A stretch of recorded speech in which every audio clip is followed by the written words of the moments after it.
Oh, Halo, selamat pagi, Miss selamat Yoni. pagi.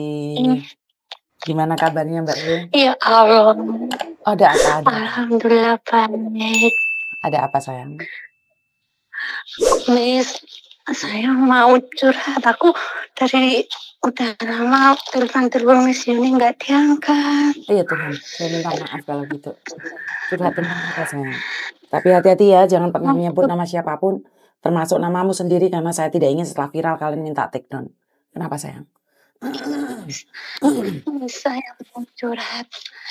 Mhm, Saya kan ikut majikan sini baru 5 bulan. mhm, Terus waktu aku dalam 1 bulan setengah mhm, masuk majikan, bapak aku meninggal. Terus aku minta cuti pulang 15 hari. mhm, Aku kan anak satu-satunya ya, Miss.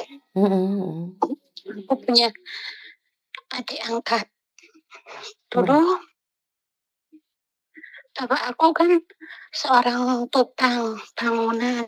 mhm, Memang sih semua orang kalau mau bangun rumah selalu minta sama bapak saya yang suruh ngerjain. Jadi mhm, intinya kalau orang Malang kan masih masih apa ya, masih percaya sama magic-magic itu kan. mhm, mhm, Akhirnya bapak saya sakit selama 4 bulan.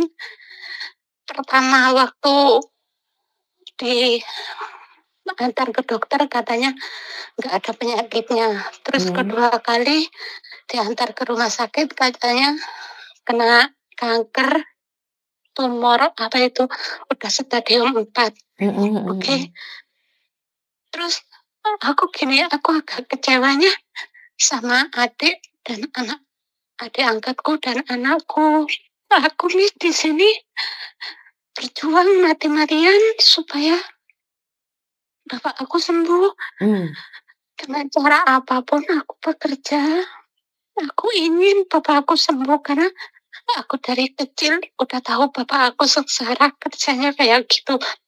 mhm, mhm. Terus akhirnya aku berusaha mati-matian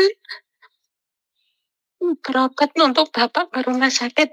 Mhm, Tapi waktu itu Tuhan lebih sayang sama bapak. mhm, Tapi sebelum bapak meninggal kurang 3 minggu mhm, kan adek aku ada apapun penyakit bapakku apa aja dia selalu bilang sama bapak sebenarnya aku gini, apapun penyakit bapak kamu jangan sampai bilang di depannya bapak supaya bapak punya semangat aku bilang gitu. mhm, mhm, mhm, Tapi dia enggak, dia apapun dia bilang sama bapak.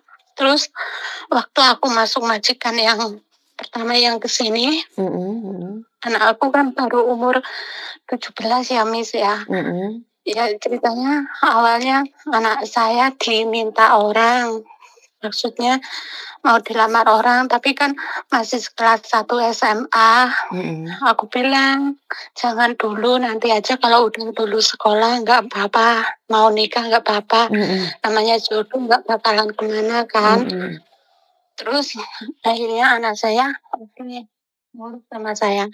Tapi ternyata apa, aku bilangin aku selalu pantau dari sini, Miss. "Kamu mhm, jangan gini-gini ya, Nduk," saya mhm, bilang gitu. "Ibu di sini berjuang demi Bapak, demi kamu juga." Aku mhm, gitu. "Iya, Bu, saya nggak pacaran, nggak gini-gini." Gitu.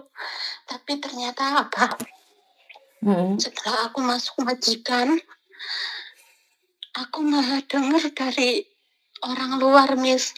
mhm, Katanya gini, "Kamu anak kamu hamil." Aku terus terang aku kaget, Miss. "Enggak, anak aku nggak pacaran, nggak gini-gini." mhm, Gitu kan. Terus akhirnya aku nanya, ternyata iya.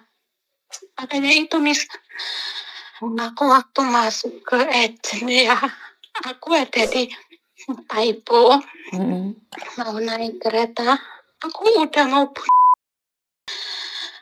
aku Disini berjuang mati-matian supaya bapak cepat sembuh. Tapi kenapa anakku malah menusuk aku dari belakang? Aku bilang gitu, ya Allah, aku sampai kapan kayak gini? Akhirnya aku simpen sendiri.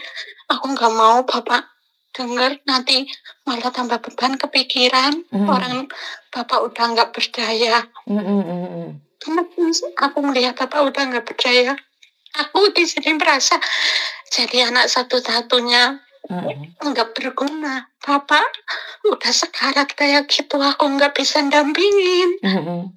Terus akhirnya oke, aku simpen sendiri, aku nggak kuat. Aku bilang adikku juga nggak kuat. Aku harus gimana? Emang Miss, waktu itu aku mau, pikiran aku udah buntu ya. Apapun caranya aku suruh gugurin. Bener, aku dosa Miss, aku ngaku aku dosa ya.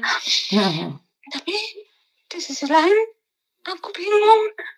Aku juga itu nyawanya anakku, tapi sisi lain aku juga ngejar nyawanya bapak.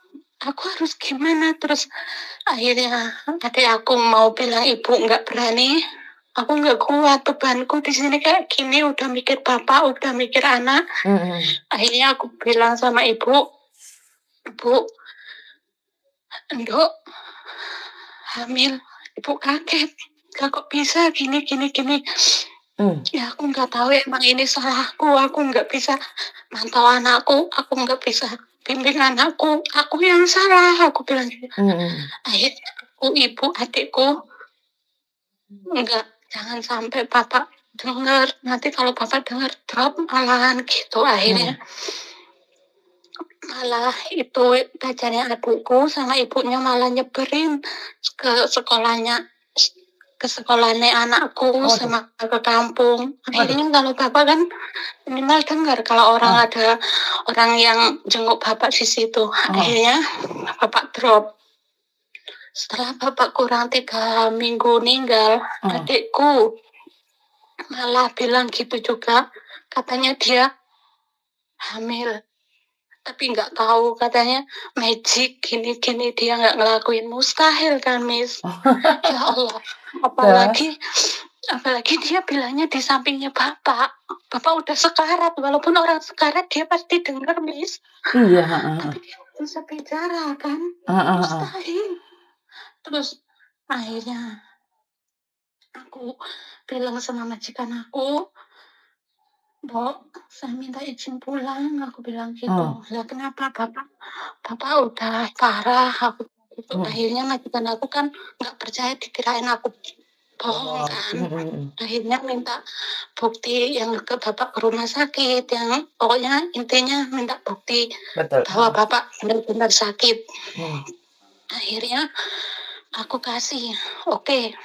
Jadi aku pulang tanggal 30, bapak tanggal 29 meninggal. Terus habis itu aku bener Miss, aku pulang ya.